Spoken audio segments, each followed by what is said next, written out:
Heroes are strong and unique versions of monsters you can find in Grim Dawn. You can spot a hero by noticing the yellow star over their head. Heroes will be noticeably stronger than any other monsters you fight except for bosses with their higher health pools, unique skill sets, and higher resist. They are also much more resistant to crowd control and percentage life attacks. As your character gets stronger and stronger, heroes become much less of a problem and can be dealt with very easily. But even once you get to that point, the right combinations of heroes in the right area can still be very deadly. When comparing to other action RPGs such as Path of Exile or Diablo, heroes would be the equivalent to yellow monsters, but much more in-depth and all unique.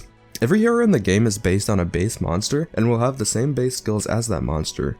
Upon killing a hero, you will be rewarded with bonus XP, bonus faction points, and a loot orb that you can destroy for an extra pile of loot.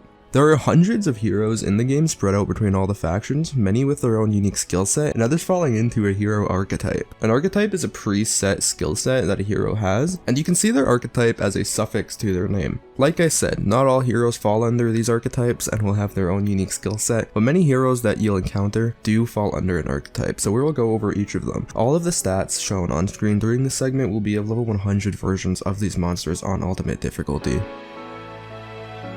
The Bruiser archetype gives the hero a hefty increase to damage, armor, and resist, and also a 20% chance to stun on hit for up to half a second. This is one of the more dangerous archetypes, and you're going to want to be wary of Bruisers, especially when playing in hardcore, since they can catch you off guard, especially if your resists aren't capped and you have low stun resist. Burning heroes will deal extra burning damage on attacks, have increased fire resist, and a chance at retaliating with fire damage on hit. Burning heroes also have an additional skill with a 12-second cooldown that deals fire damage in an area around them for 6 seconds. Burning heroes are easily dealt with as long as you are capped on your fire resist, but as a fire build, the extra resist can be a little bit annoying, but that is one reason why resist shredding is so important in this game. Charger heroes will occasionally charge to you from a distance. This charge can be used every 5 to 6 seconds, and it will deal some heavy physical damage and stun you for up to 1.5 seconds. With low armor, the damage can be pretty dangerous, and the stun and mobility chargers have can really synergize with other abilities to quickly kill you, so you want to watch out for these. Corrupted heroes will spawn an Aether Bomb around them every once in a while, and comes with a buff that gives them extra Aether damage on hit and extra Aether resist. You only really have to worry about these if you aren't capped on your Aether resist. Defenders will spawn with a 10-meter aura that will reduce damage taken by 25%, increase damage by 10%, and give 100 extra defensive ability to all allies. They also come with a small chance to stun and deal extra damage on hit. Defenders can make large packs of monsters very tanky, so it's best to focus them down as soon as you can, especially when paired with other heroes with stacking buffs. Diseased heroes will have increased poison and acid resist and will spawn with a small aura that'll deal poison damage and apply a chance to miss attacks. They also come with a long-range projectile attack that leaves a poisoned ground which deals poison damage, reduces your offensive ability, and gives you a big 50% chance of impaired attacks. Diseased monsters can be really annoying with all of the chance to miss they apply to you with reduced offensive ability and chance to fumble, but not too dangerous, especially when you have your acid resist capped. Electrified heroes have increased lightning resist, lightning retaliation, and the chance to deal extra lightning damage plus stun on hit. They also have an extra skill that shoots out a ton of projectiles and a nova that all deal lightning damage. These projectiles can shotgun, so be careful about getting too close to electrified heroes. Once again, they aren't too dangerous themselves, but if you have low lightning resist, you want to watch out for them. Frozen heroes will spawn with an aura that will buff its allies with damage absorption, cold resist, and extra cold damage. They also have a long-range projectile skill that will deal cold damage and freeze for almost 2 seconds on hit. Watch out for the freezing projectile since the freeze duration is much longer than some other crowd controls in the game with low freeze resist. Reflective heroes will occasionally reflect 33% of damage taken back to the player. It's important to note that the reflective buff is only temporary, lasting 6 seconds and having a 14-second cooldown. You can tell that the hero has a reflective buff on it by noticing the big orange spiky shield around them. Obviously, reflective can be really dangerous towards a lot of spiky damage builds, but if you can pay attention to when that reflective buff is off and on, you won't have a problem with dealing with these. Regenerator heroes have a passive that increases their health regen by a flat amount, and spawn with an aura that it further increases health and energy regen of allies nearby, on top of increasing their damage and attack speed. Regenerators are one of the easier things to deal with unless you're really weak, since you'll usually have enough damage to outweigh the extra regen anyways.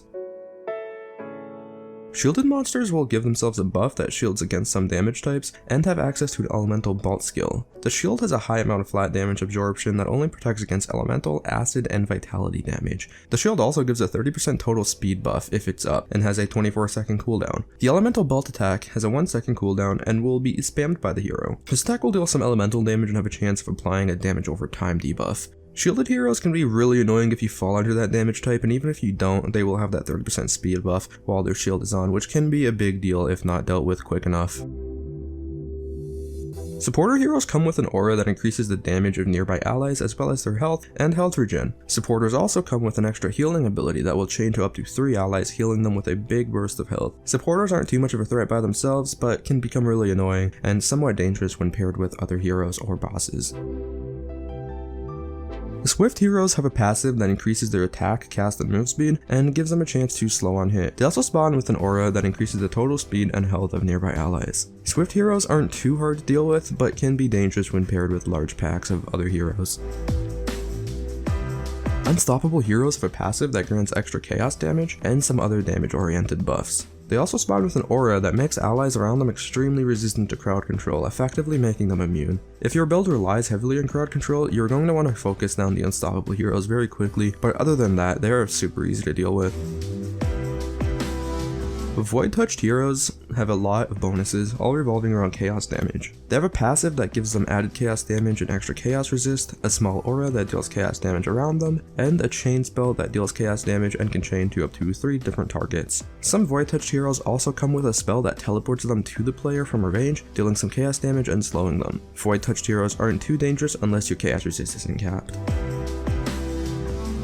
The next 3 archetypes are exclusive to the Ashes of Malmith DLC and won't be found in the base game. Arcane heroes have the ability to fire projectiles that deal elemental damage and purge you of all buffs, which can turn off your auras. They also come with an aura that gives allies increased elemental damage and damage absorption. Arcane heroes also have a small passive that slightly increases their elemental damage and resist. Arcane heroes are one of the most annoying things to deal with, and can be pretty deadly if you rely on buffs and auras for your defense. You're going to want to look out for these heroes and try to dodge their attacks as much as you possibly can, but if you do get hit by their attack, make sure that you're able to turn on your auras right away if you do rely heavily on those auras.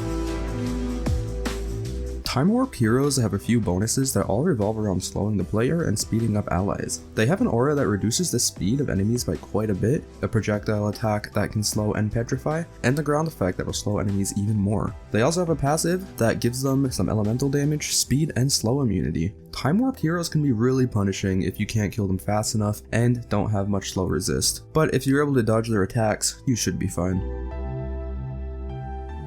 Vampiric heroes have an aura that gives allies around them a lot of life leech and some small damage boost. They also come with some abilities, the first being a damaging wave that can deal vitality damage and leeches life, the other putting a link between them and their target that deals vitality damage over time and leeches life. They also have a passive that gives them extra vitality resist, damage, and even more life leech. Vampiric monsters can be annoying if you don't have the damage to kill them before they can leech off of you, and if you have low vitality resist. Other than that, they are very easily dealt with.